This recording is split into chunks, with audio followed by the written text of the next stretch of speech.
Apreciados hermanos, tengan todos un feliz sábado. Nos conectamos junto con muchas familias que no nos pueden acompañar físicamente y les mandamos un cariñoso saludo también a cada una de ellas y que Dios les asista en sus diferentes situaciones y estamos seguros que Dios tiene un mensaje de amor, de paz para cada uno de los presentes. La jornada ha terminado, el tema del Espíritu Santo se abrió ante nosotros como la gran necesidad de la iglesia y la gran promesa que Dios ha puesto al alcance de cada uno de nosotros. Creo, por lo tanto, hermanos, que hemos llegado al punto que de aquí en adelante no podemos vivir un día sin pedir la presencia del Espíritu Santo. Si nosotros la pedimos, estamos a expensas pues de todo el enemigo. Y dijo Jesús una vez una pregunta bien interesante, está por acá, por el libro de Lucas 18:8, dice, pero cuando venga el Hijo del Hombre, ¿hallará fe en la tierra? Es decir, va a haber situaciones tan difíciles por las cuales vamos a vivir y el que no esté afianzado en la fe, es decir, el que no pida al Espíritu Santo no va a tener fe y va a ser arrastrado por el viento. Por eso, como estudiantes bíblicos, veamos esta necesidad de siempre pedirle la asistencia del Espíritu Santo. Dice así: la mente terrenal no disfruta la lectura de la palabra de Dios, pero la mente renovada por el Espíritu Santo ve la belleza divina y la luz celestial que irradian de sus páginas sagradas. Lo que para la mente terrenal era desierto desolado, para la mente espiritual son ríos de agua viva. Hermanos, dos escenarios bien diferentes. ¿Qué ves tú, desierto o manantial? Podemos estar estudiando la misma gema bíblica y alguien puede decir, yo no veo nada, no me mueve nada, no siento nada o no me inspira ni siquiera esperanza. ¿En qué escenario estás? ¿Viendo manantiales o viendo desiertos? ¿Y cuál es la diferencia para ver manantiales o desiertos? La presencia del Espíritu Santo. Aquel que no sea asistido por el Espíritu Santo, simple y sencillamente, por más buenos sermones o buenas lecciones de escuela sabática o buenas gemas que tú puedas encontrar, no vas a ver más que desierto. Y en cambio el que pida la asistencia del Espíritu Santo va a haber vida, va a haber esperanza, aún en medio de las más terribles circunstancias en las que te puedas encontrar. Sí, por eso podemos ver a un apóstol Pablo ahí metido en una mazmorra, encadenado y cantando, porque él veía manantiales. Podemos ver al Hijo de Dios en medio de sus sufrimientos, viendo el plan de salvación y podía hablar de esperanza. Es por eso que, hermanos, esperemos que tú y yo veamos manantiales siempre en cada promesa de Dios. Hay algo que me llamaba mucho la atención a mí desde niña, cuando alguien en sus oraciones expresaba, Señor, hoy te pedimos una porción de tu Santo Espíritu, una porción. Y una porción, si tú ves un pastel, una porción, ¿qué significa? Una rebanadita. Y se oye muy bonito, ¿verdad? Ay, te pido una porción de tus santos. Como muy educado la cosa. Pero hoy aprendimos, en estas 11 semanas, 12 semanas, aprendimos que pedir porciones en cuanto al Espíritu Santo no está nada bien. Veamos el texto de Review en Herald que dice así. Si estamos dispuestos a aceptarlo, todos seremos llenos del Espíritu Santo. Al contentarnos solo con pequeñas bendiciones, nos descalificamos a nosotros mismos para recibir el Espíritu en su ilimitada plenitud. Al esperar poco, recibimos poco. Entonces, ¿qué vas a pedir de aquí? Todo, no porciones. Ya que se nos quite esa frase que a mí me sonaba mucho, no sé, los que tienen más tiempo. Señor, te pido una porción. No, está mal dicho.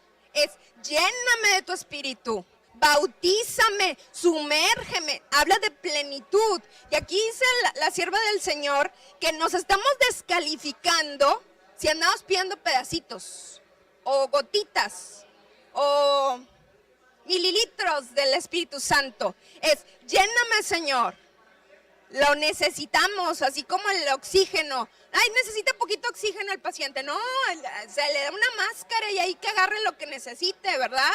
Entonces, nosotros debemos de pedir no porciones, la plenitud. Y por eso el texto de esta semana, del versículo de esta semana, en Romanos 15:13 decía lo siguiente. Y el Dios de esperanza os llene de todo gozo y paz, para que abundéis en esperanza por el poder del Espíritu Santo.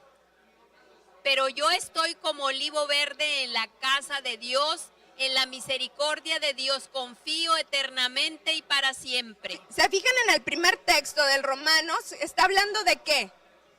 Te voy a llenar del Espíritu Santo. Te voy a sumergir en el Espíritu Santo. Te voy a dar de la plenitud de las gracias celestiales. Y entonces cuando tú pides así, hermanos, estás poniéndote en un escenario en el que no importa las circunstancias por las cuales Dios me permite pasar, porque a veces son circunstancias adversas, no, incluso dolorosas, o parece que estoy cuesta arriba, y sin embargo, al pedir el Espíritu Santo, fíjense lo que decía el salmista, yo estoy como olivo verde. No sé si ustedes sabían que la esperanza se le pone un color, el verde de la esperanza. Y hablando un poquito de la historia de por qué verde y por qué esperanza, bueno, porque siempre que hay un retoño, nos habla de vida, de resurgir, renacer, una ramita que a veces dices, no tiene oportunidad, pero ella está surgiendo y está verdecita, entonces nos habla de la vida. Y entonces cuando el Espíritu Santo nos ha llevado al estudio de textos claves que nos hablan de no positivismo, ahorita vamos a abordar esa diferencia, sino de alegría y de esperanza real en la palabra de Dios, pues así dice el salmista, yo estoy como un olivo verde, no seco. Ay, a veces vivimos vidas cristianas tan golpeadas, tan ajetreadas por las diferentes circunstancias y nos sentimos secos, pero decía el salmista, yo estoy como un olivo verde en la casa de Dios, porque aquí se respira la esperanza, no de una persona, sino de la presencia, de la plenitud de Dios, que me está dando esa esperanza. Por eso la esperanza, hermanos, la ligamos como un atributo del Espíritu Santo. ¿Por qué no tienes esperanza? ¿Por qué estás en depresión? A lo mejor el Espíritu Santo no le has permitido que esté allí. Y no quiero hablar fisiológicamente porque sé que hay situaciones en el que las personas tienen que ir a medicación cuando hay una depresión o situaciones adversas. Pero ya le pediste al Espíritu Santo que te llene de su plenitud. Si te has saltado ese paso y te has ido al médico directamente, quiero decirte que aquí está la invitación de estar como olivos verdes. Es que mira mi salud quebrantada, pero aún así puedes estar como olivo verde y de pie, hablando de esperanza, hablando de la plenitud de Dios. Por eso, hermanos, nosotros en esta semana, si algo hemos aprendido es que no vamos a llevar una religión emocional. Es que no siento que el Espíritu Santo me mueva. No tengo ganas de hacer la obra misionera, de orar, de asistir a la iglesia porque no siento. Hasta que sienta, hay gente que liga los sentimientos y las emociones con que el Espíritu Santo le está asistiendo. Y quiero decirte que no. Ejemplo, el padre de la fe, Abraham, decía el pastor Partida, ¿tú crees que Abraham sentía muy bonito cuando agarró el cuchillo para hacer la orden de Dios? ¿Pero por qué lo hizo? Porque por fe. Dios había dado un mandato y él tenía que hacerlo. ¿Sintió bonito? Seguramente que no. Fue los 3 días más terribles en la vida del padre de la fe.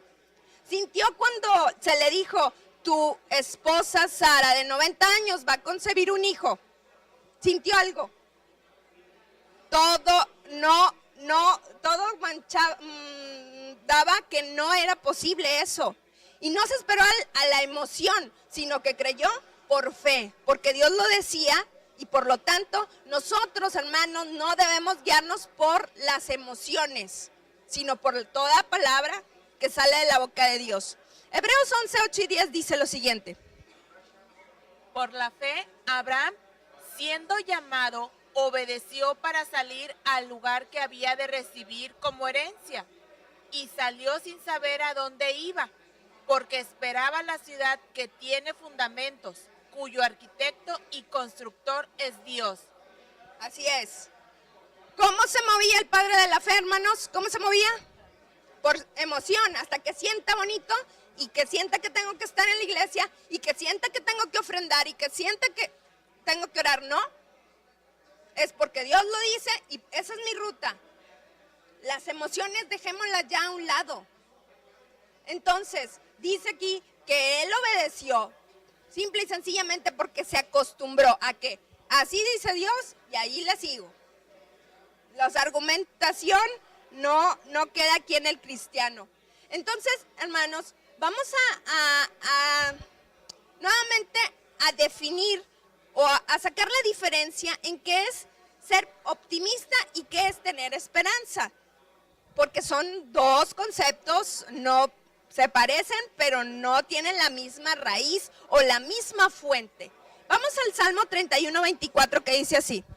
Esforzaos todos vosotros los que esperáis en Jehová, y tome aliento vuestro corazón.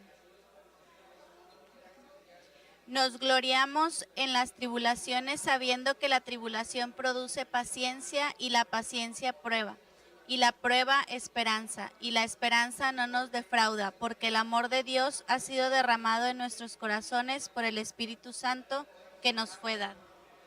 Entonces, hermanos, si tú se te da el Espíritu Santo, así a raudales como Dios espera dárnoslo, ¿qué vamos a tener? Según el de Romanos 5, 4, 5.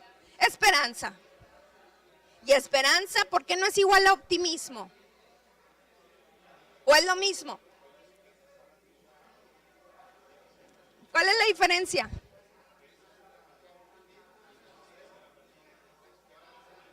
Que es esa emoción, el optimismo, y la esperanza es la presencia del Espíritu Santo que te está recordando, hey, yo vengo pronto, yo estoy contigo todos los días hasta el fin del mundo, hey, por eso esfuérzate, toma aliento, aquí está la promesa, soy real.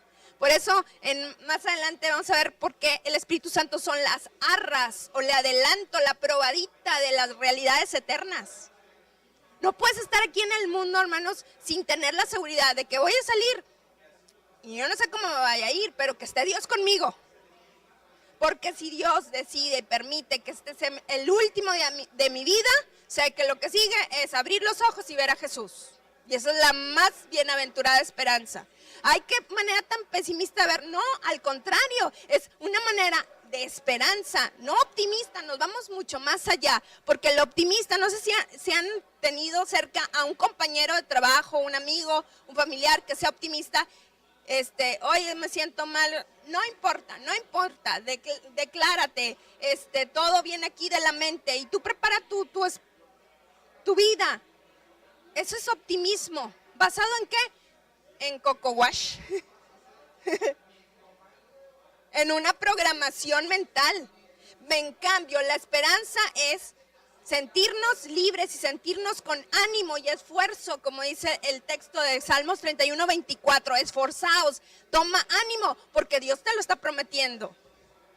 Pero es que no lo veo, no lo siento, pero Dios te lo promete y lo tienes que creer como Abraham creyó por la fe. Esa es la gran diferencia. Si alguien te preguntara, ¿cuál es la razón para tener esperanza? ¿Tú qué le dirías? ¿Por qué tienes esperanza? Mira cómo está pasando la gasolina por los cielos, el dólar se depreció, las condiciones laborales están bien difíciles. X, ¿por qué tienes esperanza? ¿Tú qué le dirías? Porque esto es pasajero. Porque tengo fe en un Dios. Vayamos al texto de 1 Pedro 3:15, hermanos, que dice así. Santificad a Dios el Señor en vuestros corazones y estad siempre preparados para presentar defensa con mansedumbre y reverencia ante todo el que os demande razón de la esperanza que hay en vosotros. Fíjense, la gente, tenemos la responsabilidad delante de Dios de que la gente nos vea, no importa lo que estés pasando, como olivos verdes, como pilares de esperanza, no de positivismo, de ay, yo me preparo para ser positivo todos los días, no, de dar razón de la esperanza, de que tú puedas decir todas las promesas bíblicas en las cuales ese día te estás aferrando, que seas un promotor de la esperanza. Yo no sé si les han topado con esta historia que el pastor Mark Finley comenta en uno de sus libros y en algunas predicaciones de una diaconisa de su iglesia llamada Marta. Marta nunca ponía problema con nada, era una mujer fiel que se encontraba siempre en el lugar de trabajo. Pero una vez Marta le llama al pastor y le dice, pastor, quiero una visita pastoral. El pastor suspendió todo porque Marta nunca en la vida se le había pedido una visita pastoral. Vámonos, le dijo a la esposa, ¿por qué? Pues porque algo pasa. Y allá fue con Marta y entonces le dijo, pastor, tengo esta semana me dieron una muy mala noticia. Me dieron pocas semanas de vida. Tengo una enfermedad terminal, pero el pastor todo choqueado, porque a veces, como dice el pastor Alex, no sabes qué decir, aunque uno suponga, es que los pastores siempre tienen algo que decir. En ese caso dice que no supo qué decir. Pero antes que se hiciera el esfuerzo, le dijo, pero pastor, yo quiero, mire, ya tengo el programita de mi funeral. Quiero que se canten estos himnos, que se lean estos textos bíblicos. Y el pastor todo turbado.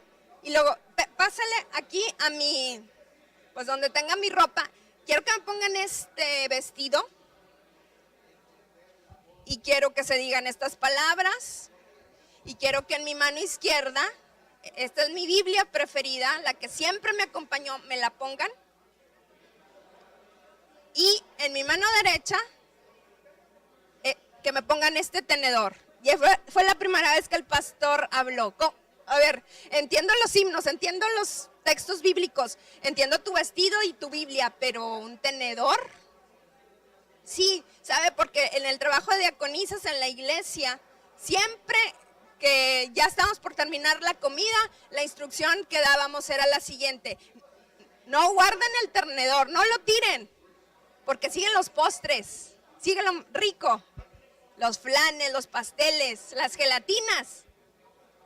Y entonces cuando usted me va a poner o mande que me pongan el tenedor en la mano derecha, van a preguntar, ¿y por qué un tenedor tiene Marta ahí? Y usted le va a decir, porque Marta aprendió que lo mejor está por venir. Y usted le va a conectar a la esperanza de la resurrección. Hermanos, ese es el mensaje que tenemos que dar, que lo mejor no está aquí, está por venir. Y esa es esperanza. Y por eso decía el apóstol Pedro, tú tienes que estar listo para que todo el que te pida la razón de por qué tienes esa esperanza y por qué te ven como un olivo verde, tú lo puedas decir. Lo mejor está adelante, ver el rostro de nuestro Salvador. Hay una novela, hermanos, que se llama Nada. Esta es la autora. La autora se llama Jane Teller. Es una novela que se prohibió por 10 años en Europa, por pesimista, porque decían los gobiernos de Dinamarca y Noruega, específicamente, esta novela juvenil propicia el suicidio. Y dicen los expertos que es la versión secular del libro de Eclesiastés. Era un muchachito, se lo resumo, es un muchachito adolescente que se subió a una rama de un árbol de ciruelos y decía que la vida no vale la pena vivirla.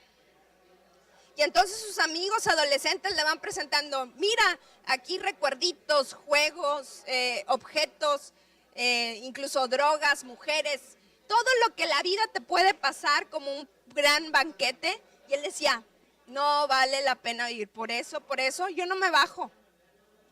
Y entonces, él resume, aquí se los puso, el personaje de esta novela es Pierre Anton, así se lo puso. Todo da igual, dijo un día, porque todo empieza solo para acabar. Y en el mismo momento, instante en que naces, comienzas ya a morir. Y así ocurre con todo. Todo es un gran teatro. Y entonces, por eso le prohibieron a esa autora circular. Y vaya que esos lugares son muy abiertos a todo. Pero hermanos, hay una gran verdad en esto. Dice el predicador Salomón, que abajo del sol nada vale la pena vivir si no tienes a Dios. ¿Qué? ¿Trabajar? Trabajar por trabajar. ¿Cuánta gente trabaja todos los días del año? ¿Para eso vale la pena vivir? ¿Para irte de vacaciones? ¿Para vestirte? ¿Verdad que no vale la pena? Si no tienes a Dios. Y el Espíritu Santo, eso es lo que te recuerda. Hey, aquí abajo, tus planes, tus argumentaciones, si no metes en tu fórmula a Dios, vas a tener esa visión de la vida. Porque Salomón hizo el experimento.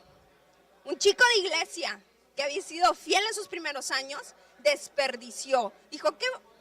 Me puse ante mis ojos mujeres, hombres, comida, lujos, gastó, y a los 90 años tú puedes ver un libro medio pesimista o muy pesimista y dice, no vale la pena vivir si no meto a Dios en esa fórmula.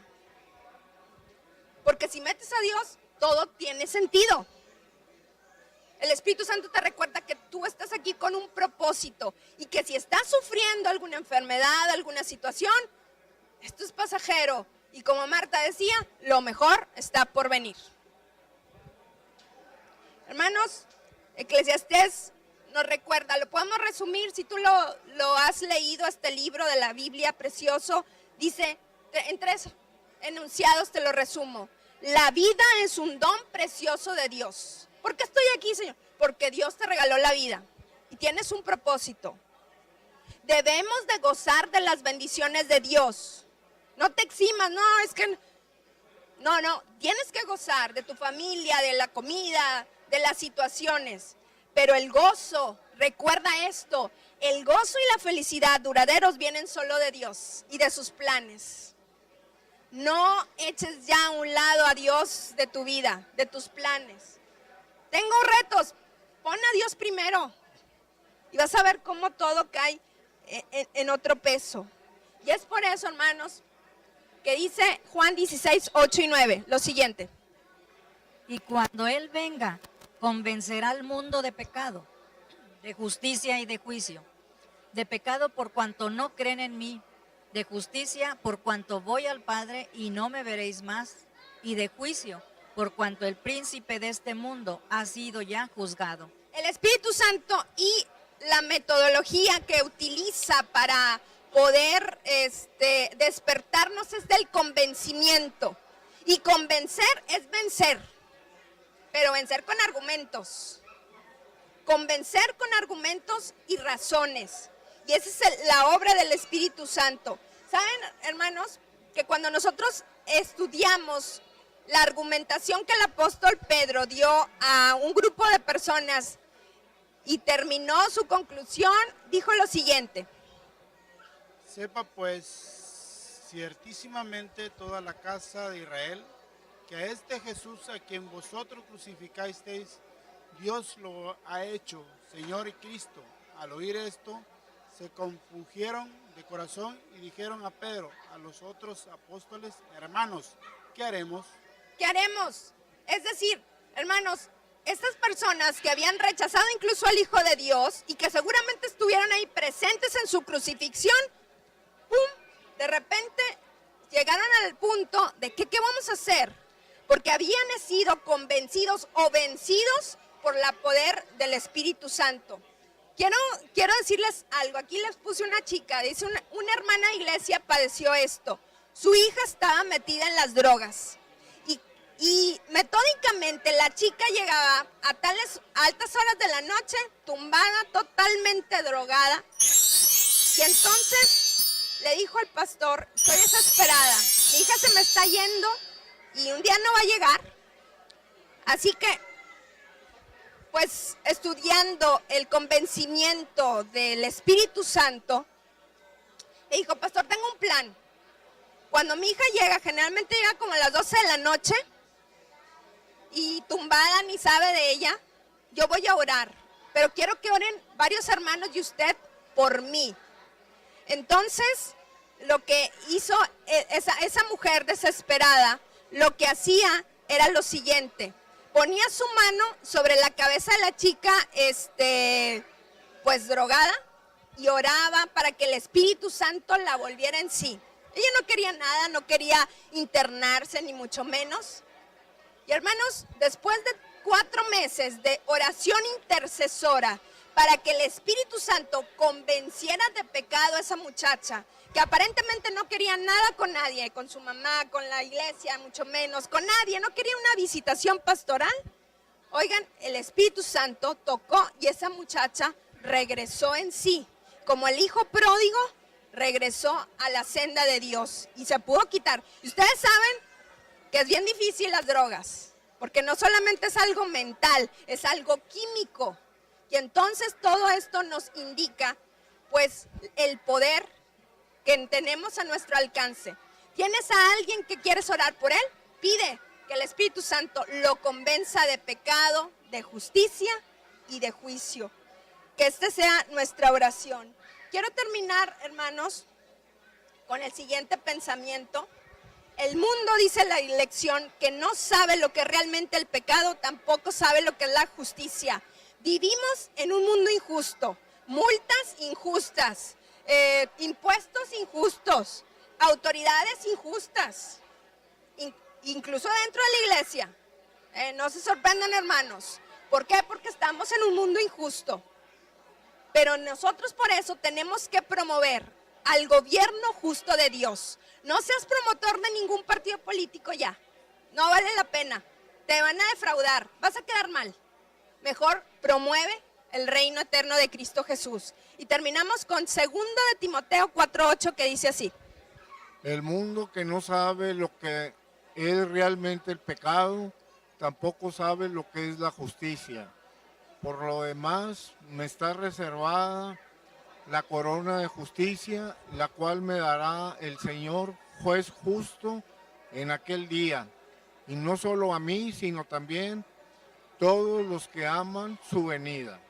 Así es, seamos promotores de ese juez justo que ya está próximo a venir. Hermanos, que Dios nos bendiga y ya no pidamos porciones, pidamos plenitud, bautismo. Lléname, Señor, de tu Santo Espíritu para poder ser pilar de esperanza y poder llevar al mundo que no te conoce, un mundo injusto, lleno de pecado, pues esa promoción del reino de los cielos. Que Dios te bendiga y nos vemos la próxima semana.